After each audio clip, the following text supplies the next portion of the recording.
type 3 and type 4 hypersensitivity reactions. So before we begin, we'll just have a quick recap of the hypersensitivity types. So first we have the type 1, which is anaphylaxis, where antibodies attached to desensitized cells. The antigen will combine with the antibodies. It will release substances like histamine to cause clinical symptoms. Then you have the type 2, which is cytotoxic, initiated by the IgG. The reaction occurs between the antigens and the antibody. Here, there's a participation of the complement system. So type 3 is basically because of the excess of antigen-antibody complexes formed, which can affect the cellular structure.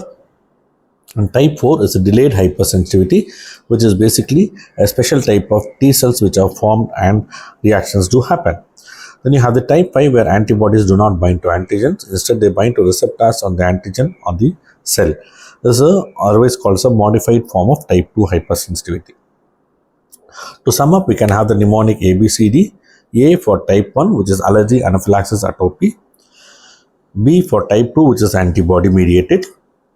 C, which is the immune complex mediated. And 4, D for delayed hypersensitivity. So type 3 hypersensitivity. This is because of the excess formation of the immune complexes.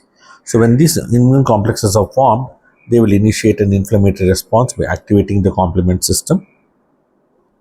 So once these inflammatory responses are there will be a tissue injury. So how does it start? It can start with anything, with a bacteria, virus, or a DNA molecule. So what will happen? The antigens are attacked by the antibodies, where the once the antigens are attacked by the antibodies, the antigen-antibody complexes are formed, which are generally cleared by the immune system. So what will happen?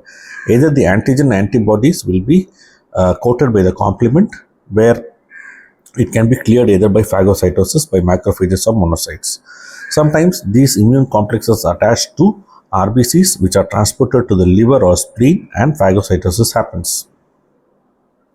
Sometimes, whenever there is a too much of overstimulation of the immune system, like in the case of an autoimmune disease or environmental pollutants or a chronic kind of a activation, what will happen is there can be two phenomena.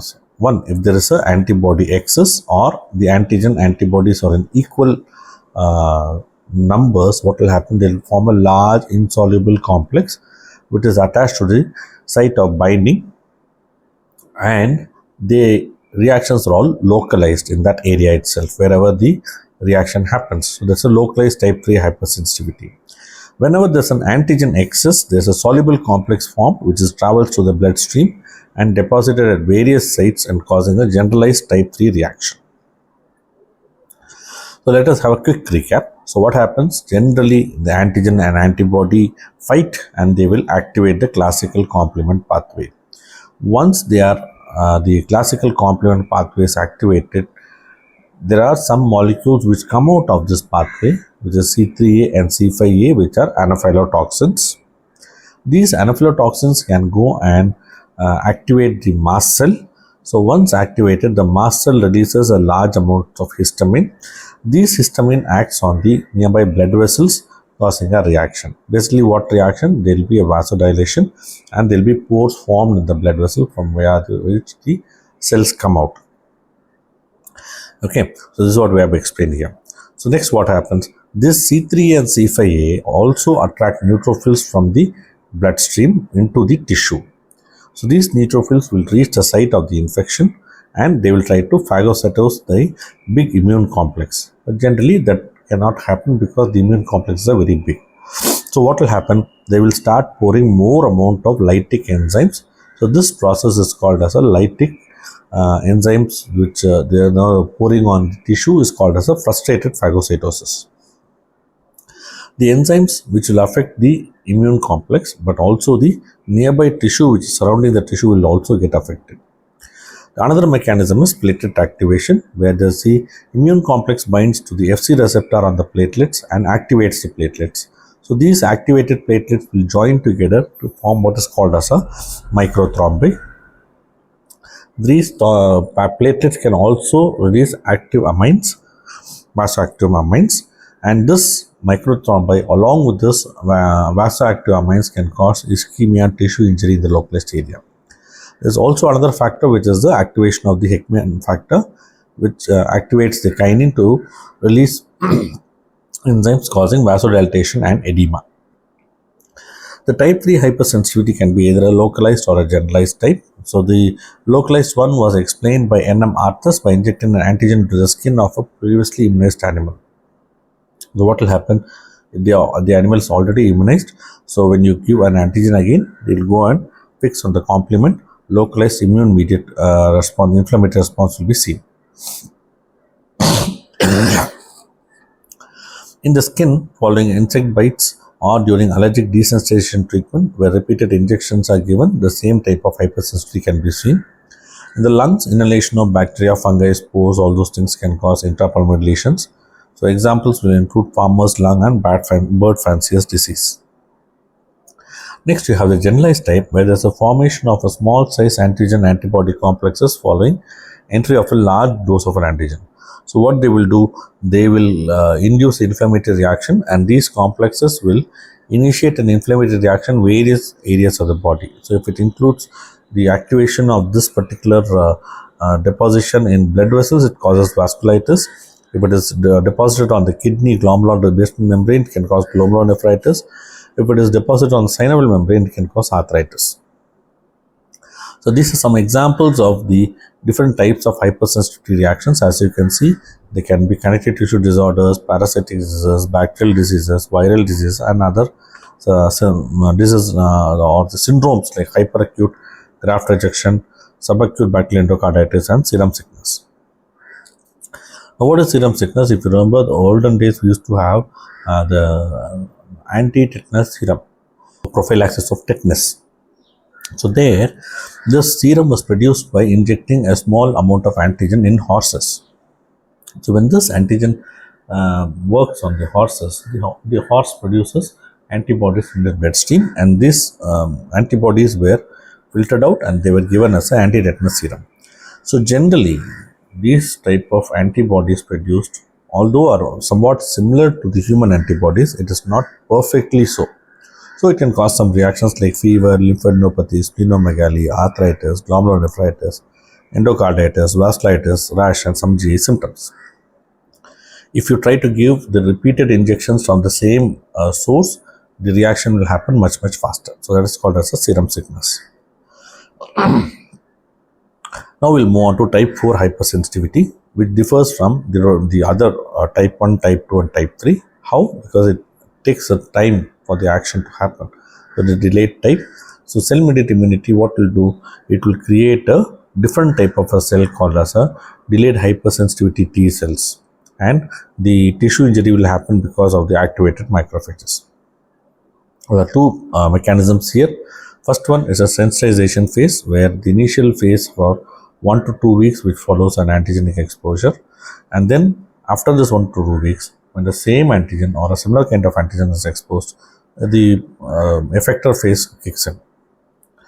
So the antigen presenting cells catch hold of the antibodies, present the antigenic peptides or the small parts of the antigen along with the MHC to helper T cells. So helper T cells from different sources, CD8, CD4 or Th17 cells, will produce a different kind of a cell which is called as a T delayed hypersensitivity T cells.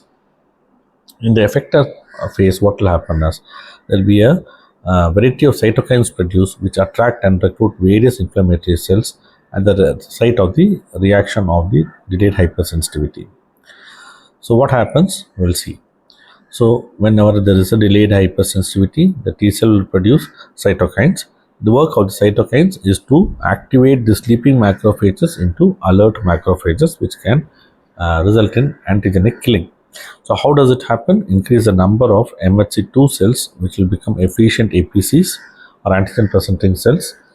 Then you have the increase in TNF receptors and increased levels of oxygen radicals, that is free radicals, and nitric oxide. Along with that, you have the action of IL-2, which acts as a autocrine manner. Means, you already remember, endocrine means the enzymes, the hormones will be produced in one area and they'll act in a different area. Autocrine is something like the the hormones are produced and act in the local area itself. So they will stimulate the production of more T delayed hypersensitivity T cells. Then you have a monocyte chemotatic and activating factor and TNF alpha. What they do, they will bring more monocytes from the blood to the site of the delayed hypersensitivity, then converts the monocytes into tissue macrophages. Then you have the migration inhibition factor. So this will avoid these cells which have already come out going back into the bloodstream. Then you have the IL-3 and granulocyte monocyte colony stimulating factor, which will help in local synthesis of the monocytes. So generally, what is the role? Protective role. Normally, the pathogens are usually cleared with a very little tissue damage, but sometimes it can not happen so what happens there? The intracellular microbes, when they keep on escaping the mechanisms of killing, the enhanced phagocytic activity will be there. They will release lot of enzymes from their cells to kill the pathogen, but instead they will also result in a non-specific tissue destruction. The most common examples of delayed hypersensitivity or your Mycobacterium tuberculosis or the Mantoux test, the lepromin test, but the same mechanism acts in various other infections also, like your Listeria, Brucella, Pneumocystis, Histoplasma, where all your skin tests are being used. The same thing can happen in intracellular viruses as well, like your herpes virus, variola, as well as measles virus.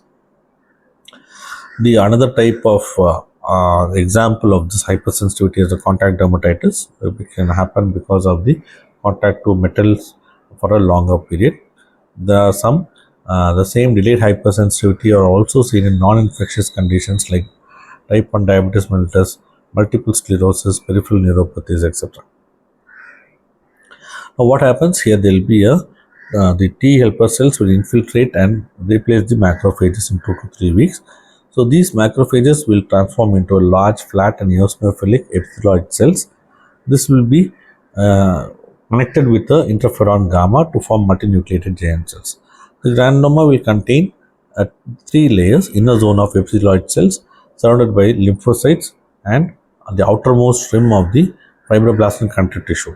This mechanism or this formation is very good for Mycobacterium tuberculosis because it will stay inside, protected, multiply and cause infection. The test for one of the examples is a tuberculin test, which is a example for delayed hypersensitivity. In sensitized individuals, this can cause a intradermal reaction. The local reaction develops around 48 to 72 hours in duration and edema.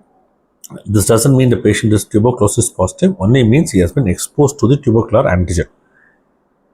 The other method is the contact dermatitis, where many antigens like nickel, poison oak, etc. can produce the same kind of response. Wherever this incomplete proteins, that is incomplete antigens or haptens, they complex with the skin proteins and they can make the carriers as immunogenic. So the classical example for this type 4 hypersensitivity is your tuberculin test and contact dermatitis. In the olden days, when people used to wear metal frames made of or nickel jewelry, they used to have this kind of a contact dermatitis.